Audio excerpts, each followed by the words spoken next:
अब मैं आपको एक्सरसाइज सीबीएसई की एक्सरसाइज 12.2 और यूबीएससी की एक्सरसाइज 11.1 का क्वेश्चन नंबर 7 का सॉल्यूशन बताता हूँ। क्वेश्चन नंबर 7 में कहता है a chord of a circle of radius 12 centimetre subtended at angle of 120 degree at the centre. एक कॉर्ड है, एक सर्किल है जिसकी रेडियस कितना है 12 सेंटीमीटर है और जिसकी जो कॉर्ड है एक सेंटर पे 120 डिग्री का एंगल बनाती है। फिर find the area of corresponding segment of a circle. उसके जो उस कॉर्ड के जो क्रॉसपॉन्डिंग सेगमेंट है मींस ये इस क्रॉस मींस इस कॉर्ड और इस आर्च के बीच में जो एरिया है इसका हमें निकालना है, इसे हमें निकालना है। तो मींस इसका मतलब है सेगमेंट का मैंने पहले भी बताया था, जब लिखा हुआ सेगमेंट सेगमेंट लिखा तो इसका मतलब माइनस सेगमेंट निकालना है। तो मींस हमें क्या कह सकते हैं, माइनस सेगमेंट को कैसे पढ़ सकते हैं, A B C D A. इसको हमें इस एरिया को जो शेडेड पोर्शन है इसको निकालना है। ठीक है, तो सेगमेंट निकालने के लिए पहले हमारे पास क्या चाहिए, सेक्टर का एरिया चाहिए। उस कॉर्ड के जो सेक्टर, उससे जो सेक्टर बनाया उसका एरिया चाहिए। सेक्टर के निकालने के लिए हमें क्या चाहिए, सर्किल का पहले निकालना पड़ेगा, फिर हम सेक्टर का निकालेंगे।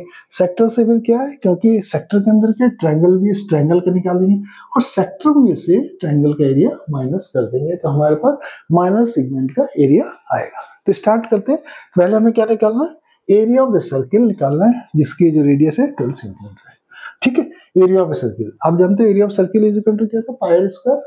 पाई उसने इस क्वेश्चन में बोला है कि पाई को 3.14 यूज करो और आर हमारा कितना है 12, तो 12 का स्क्वायर हो गया तो 3.14 इंटू 12 का स्क्वायर 144 सेंटीमीटर स्क्वायर। अभी मैंने मल्टीप्लाई नहीं किया, बाद में से मल्टीप्लाई।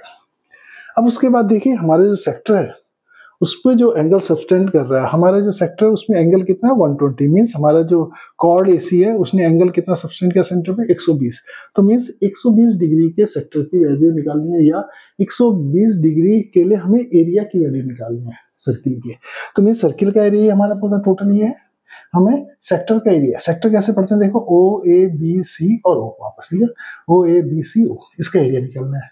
तो मींस ये एंगल 120 है, 120 बाई 360 मल्टीप्लाई पाई, आर कितना है, ये हमारा आर है 3.14 इंटू 144, मीन्स एरिया हमारा 3.14 इंटू 144 है। हम काटते हैं इसे 120 से 360, 3 बार कट गया, 3 से 144 48, तो मीन्स 3.14 इंटू 48 सेंटीमीटर। तो मीन्स अब हमारे पास सेक्टर आ गया। सेक्टर क्या आ गया, मतलब देखो ओ ए बी सी वो वापस आ गया। अब हमें देखो ये निकालना, सेड निकालना, तो हमें क्या ट्रायंगल माइनस करना पड़ेगा। तो हमें पहले ट्रायंगल का एरिया निकालना है। ठीक है, अब ट्रायंगल का एरिया कैसे निकालना है, ट्रायंगल निकालने के दो तरीके हैं, ज्योमेट्री से निकाल लो या आप टिक्नोमेट्री से निकाल दो। मैं आज आपको टिक्नोमेट्री से निकालना बताता हूँ। ठीक है, क्योंकि दूसरा क्यों रीजन ये है मेरा, क्योंकि इसमें पहले, इससे पहले के क्वेश्चन थे जो 5th 6th में हमारे पास जो सेंटर पे था ये ट्रायंगल बन रहा था, इक्विलेटरल ट्रायंगल बन रहा था, लेकिन अभी क्या हमारे पास इक्विलेटरल ट्रायंगल नहीं बन रहा है, इसलिए मैं आपको टिक्नोमेट्री से निकालना बताता हूँ, क्योंकि टिक्नोमेट्री में बेसिक टिक्नोमेट्री बेसिस को यूज करके निकालेंगे। ठीक है, अब मैंने इस ट्रायंगल को उठा लिया, ओ ए सी को मैंने ये देख लिया। ठीक, ये 120 दिख रहा है, 120 डिग्री देखा, यहाँ से मैंने इसके ऊपर परपेंडिकुलर डाला। इस परपेंडिकुलर की क्या विशेषता होती है, इस एसी को दो बराबर भागों में बांटता है। अब हमें इसे निकालना है, क्यों निकालना है, क्योंकि ट्रायंगल कह रहा है हाफ बेस इंटू परपेंडिकुलर होता है, तो बेस क्या एसी है और परपेंडिकुलर ओडी है, तो हमें डीसी निकालेंगे, एडी निकालेंगे, डीसी का दुगना करेंगे तो हमारा एसी आ जाएगा, और फिर ट्रायंगल का एरिया हाफ बेस कितना हो एसी मल्टीप्लाई ओडी। ठीक है, ये 160 था, 120 था, इसका आधा तो 60 हो गया, ये परपेंडिकुलर डाला ये 90 होगा, तो ये 60 है 90, ये कितना हो जाएगा 30 हो जाएगा। ठीक है, अब हम चलते हैं टिक्नोमेट्री से कैसे निकालते हो बताता हूँ मैं आपको। अब ट्रायंगल ले लो ओडीसी में, ओडीसी में देखो ये 90 है, 90 के सामने वो क्या कहते हैं हाइपोटेन्यूज कहते हैं। और देखिए मैं इस 30 डिग्री के लिए निकाला, 30 डिग्री की टिक्नोमेट्री वैसे निकाला, तो मैंने लिखा sin 30। इस एंगल के लिए परपेंडिकुलर क्या है ओडी है और हाइपोटेन्यूज ये है और बेस ये है, तो मीन्स इसके लिए परपेंडिकुलर ये है, तो means sin 30 is equal to perpendicular means क्या हमारा ओडी और हाइपोटेन्यूज क्या ओसी, तो मैंने perpendicular hypotenuse OD over hypotenuse कितना ओसी की जगह मैंने 12 लिखा। ठीक है, तो 1/2 sin 30 की वैल्यू कितनी होती है 1/2 is equal to OD by 12, तो OD is equal to 12/2 is equal to 6। तो मेरा तुम्हारा ओडी परपेंडिकुलर कितना आ गया 6 आ गया। अब तुम्हें क्या निकालना है, बेस निकालना है।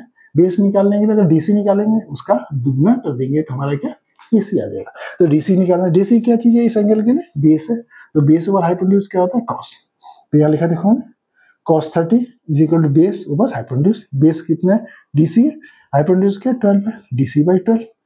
cos 30 कितना होता है आपको, √3/2। तो DC/12 इज इक्वल टू √3/2। तो इसे मल्टीप्लाई करा तो DC इज इक्वल टू 2 से 6 टाइम कटा, 6 से √3 मल्टीप्लाई होगा, DC इज इक्वल टू 6√3। तो हमारा DC कितना है, 6√3 निकाला हमने, क्या AC है, तो AC क्या होगा, DC का दुगना होगा, तो AC is equal to twice into DC is equal 12√3। तो हमारा देखो परपेंडिकुलर आ गया और बेस आ गया। तो एरिया इज इक्वल टू, पढ़ा आपने पहले ही पढ़ा है, एरिया इज इक्वल टू क्या होता है, किस ट्रायंगल का निकालना, OAC। ये है ना OAC, इसको हटाना है हमने सेक्टर में से, तो OAC का एरिया निकालेंगे। तो परपेंडिकुलर कितना हो गया, परपेंडिकुलर OD है, बेस कितना AC, तो means 1/2 AC into OD, 1/2 AC into OD। AC आपने निकाला, देखो कहाँ निकाला AC, 12√3 लिखा मैंने 12√3। और परपेंडिकुलर तुम्हारा देखो कितना 6 आ गया, OD देखो कहाँ पर तुम्हारा, देखो OD इज इक्वल टू 6 है, देखा।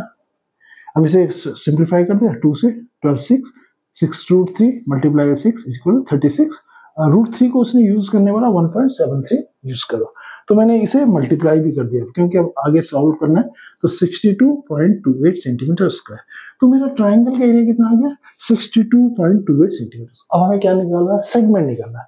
तो मीन्स हमारा देखो ट्रायंगल का एरिया आ गया, सेक्टर का एरिया आ गया, तो सेक्टर में से ट्रायंगल माइनस सेक्टर का देखो एरिया क्या है, तो ये लिखा मैंने, देखो एरिया ऑफ सेक्टर कौन सा एरिया, सेक्टर कौन सा है, देखो एरिया ऑफ सेक्टर OABCD, देखो OABCD ये लिखा हो, मैं सिंप्लीफाई करता हूँ, 3.14 मल्टीप्लाई 48 ये लिखा इज इक्वल टू 150.73, ये उतारा नहीं यहाँ से 150। अब देखिए तुम्हारे पास एरिया ऑफ सेक्टर आ गया, एरिया ऑफ ट्रायंगल आ गया, सेक्टर में से ट्रायंगल को माइनस कर देंगे तो हमारे पास area of segment ABCD A का एरिया हमारे पास आ गया।